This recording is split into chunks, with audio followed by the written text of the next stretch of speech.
नमस्कार बंधुरा आमी मंदिरा निये चले एसेछि आरेकटी शाकेर रेसिपि। देखेई बुझते पारछेन आज किन्तु आमी मेथी शाकेर एकटा पद तैरी करब।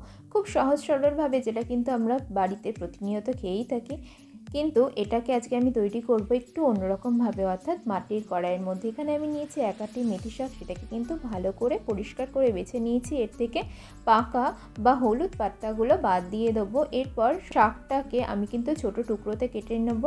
যতটা সম্ভব ততটা ছোট টুকরো করার চেষ্টা করবেন। আপনারা চাইলে কিন্তু শাকটা প্রথমে ধুয়ে তারপরে এটাকে কেটে নিতে পারেন। এই ক্ষেত্রে আমি দ্বিতীয় কাজটি করেছি, মানে আগে শাকটা টুকরো করে নিয়ে পরে এটাকে জল দিয়ে ভালো করে ধুয়ে নিয়েছি। এপাশে একটি মাটি কড়াই গরম করে তার মধ্যে দিয়ে দিয়েছি খুব সামান্য পরিমাণ সরষের তেল, দিয়ে দিয়েছি দুটো ছোট কাঁচা লঙ্কা যেটাকে চিড়ে নিয়েছি। এরপর এর মধ্যে আমি দিয়ে দিলাম খুব সামান্য পরিমাণে কালো জিরে ফোড়ন হিসাবে। এরপর এর মধ্যে আমি দিয়ে দিলাম আগে থেকে কেটে রাখা আলুর টুকরো। এখানে কিন্তু আমি নতুন আলু ব্যবহার করছি, কারণ নতুন আলু কিন্তু বাজারে সব জায়গায় ছেয়ে রয়েছে। এরপর এর মধ্যে আমি দিয়ে দিলাম খুব সামান্য পরিমাণ লবণ। প্রথমে কিন্তু লবণটাকে আপনারা বুঝে দেবেন, আর যদি মনে হয় কম সেক্ষেত্রে কিন্তু লবণটা রান্নার শেষের দিকেও এর মধ্যে আপনারা দিয়ে দিতে পারেন।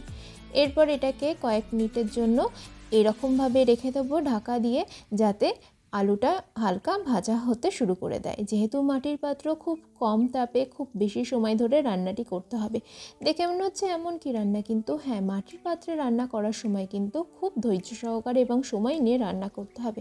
না হলে রান্না হয়তো হবে, কিন্তু মাটির পাত্রটি মাঝ রাস্তায় গিয়ে যদি ফেটে যায় তবে কিন্তু আপনার পুরো রান্নাটাই নষ্ট হয়ে যাবে।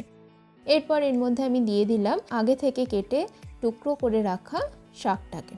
দেখেই বুঝতে পাচ্ছেন যে অল্প পরিমাণে জল ছাড়তে শুরু করেছে। এরপর এটাকে আমি ঢাকা দিয়ে রাখবো 5 থেকে 6 মিনিটের জন্য খুব লো ফ্লেমে। 5 থেকে 6 মিনিট পর আপনারা দেখতে পাচ্ছেন যে শাকটা থেকে কিন্তু জল ছাড়তে শুরু করে দিয়েছে, আর এটা কিন্তু নরম হতেও শুরু করে দিয়েছে। এরপর আবারও এটাকে আমরা ঢাকা দিয়ে রাখবো 4 থেকে 5 মিনিটের জন্য। আর ঠিক এইভাবেই শাকটাকে কিন্তু মাঝে মাঝে নাড়াচাড়া করে নিতে হবে, আর কিছুক্ষণ অন্তর অন্তর ঢাকা খুলে চেক করে নিতে হবে যে এটা যেন নিচে লেগে না যায়।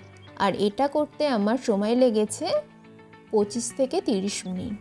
এই রান্নাটাকে আমি যদি লোহা বা অ্যালুমিনিয়ামের কড়াইয়ে করতাম তবে কিন্তু এটার অর্ধেক সময় লাগতো, কিন্তু যেহেতু মাটির পাত্র সেহেতু অনেকটাই বেশি আমার এখানে সময় লেগেছে। আমাদের শাকটা কিন্তু শেষের দিকে। এরপর এটাকে আমি ঢাকা দিয়ে রাখবো কিছুক্ষণের জন্য, আর গ্যাসের ফ্লেমটাকে করে দেবো বন্ধ। তাহলেই তৈরি হয়ে গেল আমাদের মেথি শাক।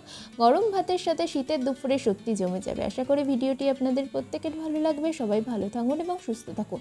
দেখা হবে অন্য কোনো ভিডিওতে নতুন রেসিপি নিয়ে।